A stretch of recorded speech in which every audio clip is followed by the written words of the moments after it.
Salut tout le monde, j'espère que vous allez bien. On se retrouve aujourd'hui avec 10 astuces pour travailler sa créativité. Un des commentaires que je reçois les plus souvent sur ma chaîne, c'est « Oh, qu'est-ce que tu es créative, j'aimerais bien être créative comme toi ». J'ai une super nouvelle pour vous les gens. Ça se travaille en fait, c'est absolument pas inné. Il suffit juste d'avoir des bonnes pratiques et petit à petit, on devient de plus en plus créatif et on a de plus en plus d'envie de faire des choses. La créativité, on l'a tous en soi en fait. Il suffit juste d'avoir les bonnes pratiques afin de pouvoir l'utiliser, la mettre en valeur et la rentabiliser.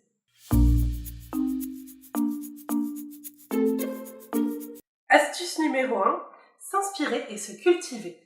Alors, il s'agit tout simplement de s'ouvrir à tout ce qu'il y a autour de nous. Pas forcément uniquement dans notre domaine de prédilection, mais vraiment tout ce qu'il y a autour. Regarder des belles choses, aller voir des films, aller voir des expositions, se promener, lire des trucs. Il s'agit juste d'être curieux et de découvrir un petit peu tout ce qui se passe autour de nous. À force, on ne se souviendra pas consciemment de tout, en tout cas clairement par cœur, mais on finit par l'intégrer à l'arrière de son cerveau quelque part. On crée une espèce de bibliothèque d'idées, d'images, de trucs sympas. Et d'une certaine façon, à un moment ou à un autre, lorsqu'on en aura besoin, ces idées, ces images vont ressortir complètement digérées par notre processus de réflexion et vont nourrir ce que l'on va créer par la suite. Il ne s'agit pas du tout de copier ce que les autres font, même si la copie a beaucoup de valeur et d'intérêt dans le processus créatif. Il s'agit plus de le prendre en compte pour aller plus loin, proposer autre chose.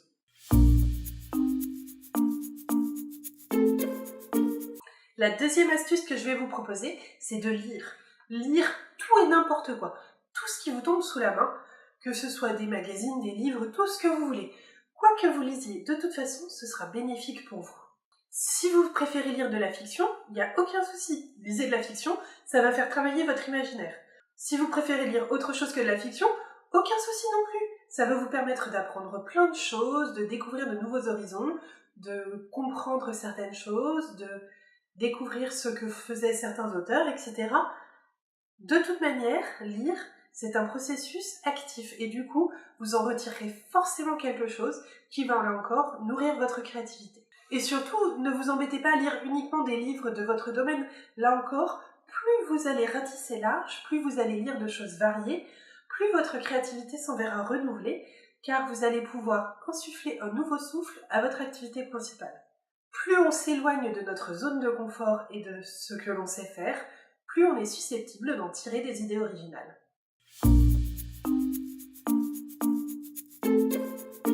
En parlant de s'éloigner justement, un truc qui est bien quand même, c'est d'essayer de faire des moments off de tout ce qui est télé et écran.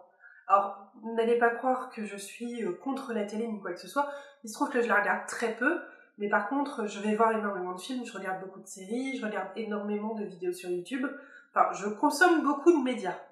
Et du coup, je suis la première à être consciente du fait que c'est une activité très passive. On reçoit des informations et d'une certaine façon, on les intègre peut-être moins que si on était allé voir des choses, que si on lit ou quoi que ce soit. En plus, le problème de regarder des vidéos YouTube, des séries ou même la télé, c'est qu'on perd la conscience du temps et du coup, on perd énormément de temps.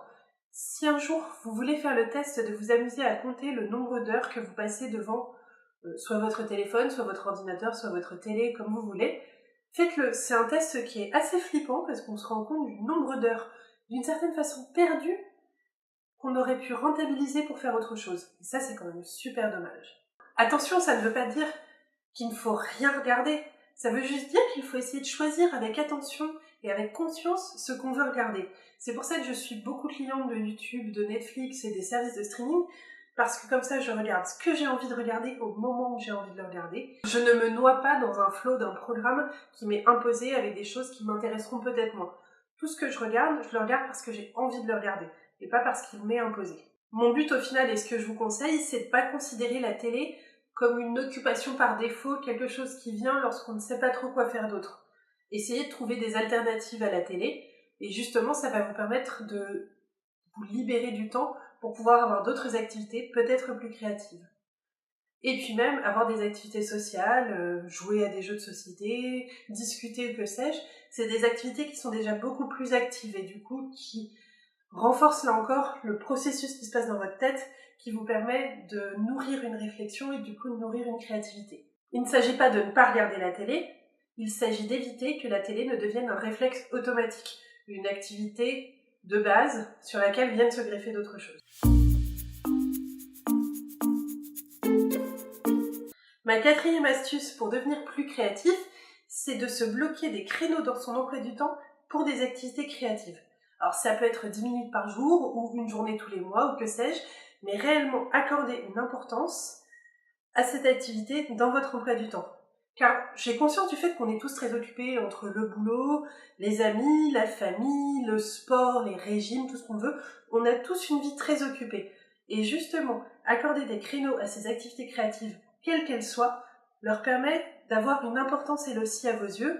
Se bloquer un moment pour avoir une activité créatrice, c'est aussi important dans votre tête, parce que ça permet que vous y accordiez au final autant d'importance qu'aux autres activités. C'est quelque chose d'imposé, qui est nécessaire à votre quotidien. Parce que de toute manière, comme pour toute activité, si on ne l'inscrit pas dans son emploi du temps, il y a toujours quelque chose d'urgent qui viendra prendre le dessus. Ce serait dommage, non ?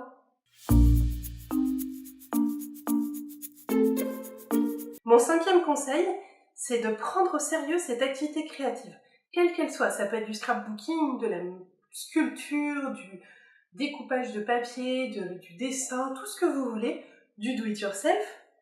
Or, sur cette petite astuce, je vais en profiter pour démystifier un petit peu le mythe de l'artiste démiurge dont le talent vient des nuages, du ciel ou de la génétique ou que sais-je. Les gens les plus talentueux, les gens les plus créatifs, ce sont toujours ceux qui travaillent le plus. Il y a des personnes qui ont peut-être quelques facilités, et encore. La créativité, c'est un muscle, ça se travaille. Et pour ça, il faut le prendre au sérieux. C'est-à-dire qu'avoir une activité une fois de temps en temps, c'est bien, mais c'est pas ça qui va vous permettre de vraiment développer votre créativité. Si c'est quelque chose qui vous tient à cœur, alors il faut lui accorder du sérieux, de l'importance dans votre vie, au même titre que toutes vos activités. Oui, c'est un hobby, mais c'est important pour vous, donc il faut le prendre au sérieux et y consacrer un peu de temps. La créativité ne vient pas des étoiles, et ça c'est une super bonne nouvelle. Ça veut dire que c'est pas un don, que tout le monde peut y arriver. Il suffit juste de travailler, de lui accorder de l'importance, d'y réfléchir, et de s'accorder les moyens de réussir.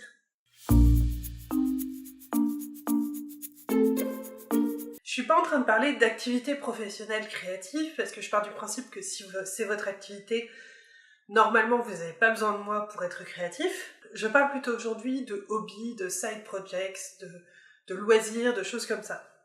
Et même si c'est dans un cadre non professionnel, je trouve vraiment que se donner des objectifs à court, moyen et long terme peut être quelque chose de vraiment utile et vraiment intéressant. En tout cas, moi, ça m'aide beaucoup. Se donner des objectifs, ça aide à être motivé et ça motive à faire un petit peu plus que ce qu'on aurait fait si on n'avait pas posé d'objectifs. Et un truc auquel je crois très fort, c'est à prendre du plaisir à faire les choses.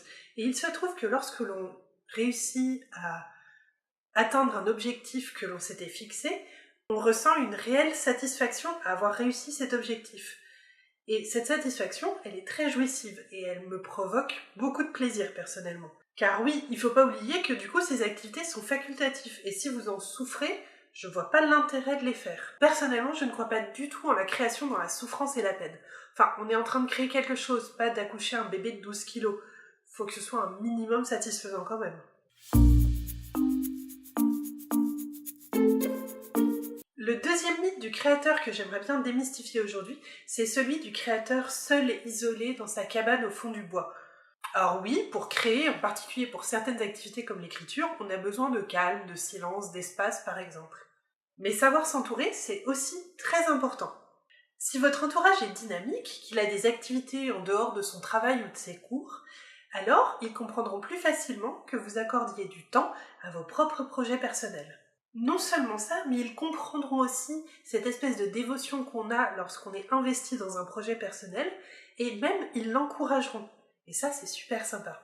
Avoir des amis qui comprennent que non, ce week-end, je ne sortirai pas jusqu'à 6h du mat, je ne me beurrerai pas la gueule jusqu'à oublier mon prénom, parce que j'ai des articles de blog à écrire, une vidéo à monter, qu'il faut que je contacte certaines entreprises, que j'ai une robe à coudre, que tout ça. bah, c'est vachement sympa quand même.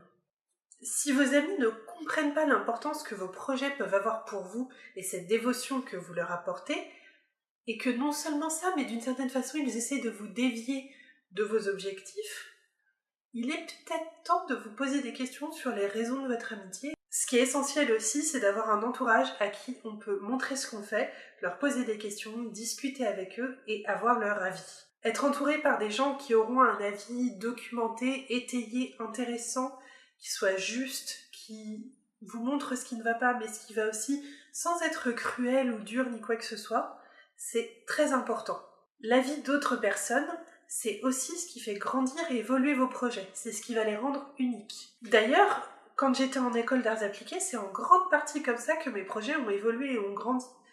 D'une part, grâce aux avis de mes professeurs, bien sûr, mais surtout le fait d'être entourée de gens intéressés par les mêmes choses et qui avaient un avis sur mon projet et d'être dans une dynamique globale, ça m'a réellement été très précieux.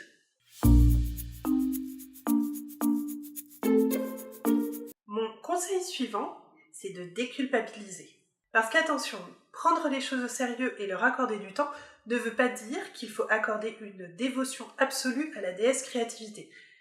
Se laisser du temps pour vivre, se reposer, se laisser aller, faire d'autres activités, c'est très important aussi. Même les plus grands créateurs ont besoin de vacances. Changer d'air de temps en temps, cela peut vraiment être bénéfique. Cela peut apporter un nouveau souffle à vos projets et c'est quelque chose qu'il ne faut pas négliger. Mon 9e conseil, oui, 9, c'est de s'amuser. Si une activité ne vous plaît pas, qu'elle ne vous apporte pas de satisfaction, qu'elle ne vous amuse pas, alors essayez autre chose peut-être. Il y a des dizaines d'activités créatives. Et d'ailleurs, même si vous n'en trouvez pas une qui vous plaît, inventez la vôtre. Pourquoi pas? Et d'ailleurs, pour moi, tout est créatif. La cuisine, la musique, le dessin, la danse, le théâtre, que sais-je. Essayez de voir en dehors des murs que vous êtes créés et de faire autre chose jusqu'à trouver quelque chose qui vous amuse. Et si une activité vous plaît mais partiellement, eh bien détournez-la. Essayez de contourner les règles qui vous déplaisent. Qu'est-ce que ça vous coûterait au final? Si un truc vous déplaît, enlevez-le, contournez-le, modifiez-le, transformez-le. Amusez-vous avec ce que vous faites. Si vous avez envie de faire un truc uniquement parce que ça vous fait marrer, que ça vous fait sourire ou que vous trouvez ça drôle, eh bien faites-le, il n'y a pas de raison. Enfin, on n'est pas tous obligés de faire des choses très très sérieuses, compliquées et cérébrales. Enfin, regardez, le projet de balançoire pour smartphone que j'ai fait, c'est un truc, c'est complètement loufoque. Ça m'a fait marrer du début à la fin. Du moment où j'ai pensé à ce truc-là jusqu'au moment où j'ai monté la vidéo, je me suis marrée tout du long. Je me suis éclatée. Et d'une certaine façon, ça se voit au projet final. C'est rigolo, c'est frais, c'est léger. Ça sert pas à grand chose. Mais au final, quelle importance? J'ai passé une chouette journée à faire tout ça. Et du coup, j'en ai un excellent souvenir. Et d'une certaine façon, ça a fonctionné parce que mes stats sur ce projet-là sont pas plus mauvaises qu'une autre. Peut-être que vos délires vont avoir une résonance vers les délires d'autres personnes, on ne sait jamais.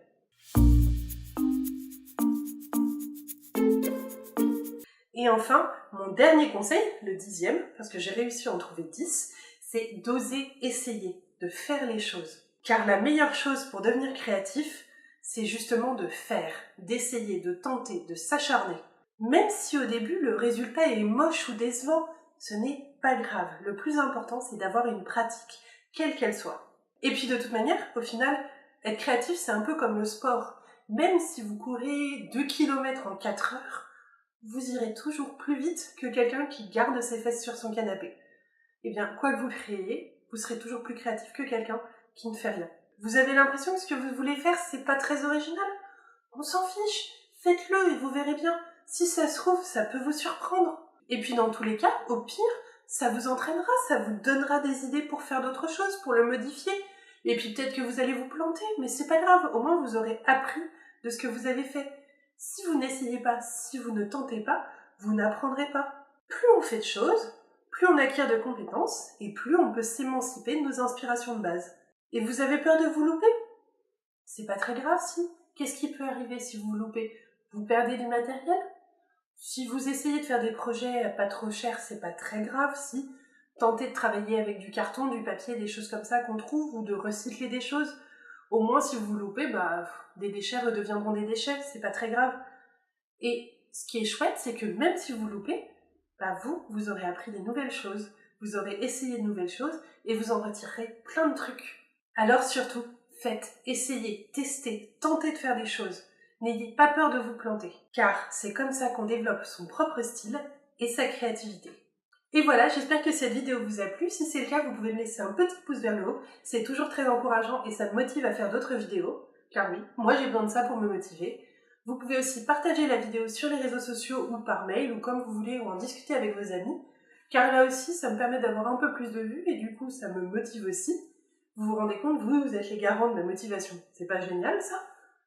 Non, vous inquiétez pas, c'est pas une si grosse responsabilité que ça. Je me contente de faire des vidéos sur YouTube, c'est pas non plus comme si je guérissais le cancer. Qu'est-ce que vous pouvez faire aussi? Ah oui, vous abonner à la chaîne, c'est le bouton qui est rouge et qui est à droite par là normalement. Ça vous permettra de ne pas rater les prochaines vidéos. En ce moment, je poste 2 vidéos par semaine, le mercredi et le vendredi, et je suis super motivée. Et puis, ce que vous pouvez faire aussi, c'est que vous pouvez essayer de créer quelque chose et de vous motiver. Quant à moi, je vous dis à très vite sur les réseaux sociaux et pour une prochaine vidéo. Salut!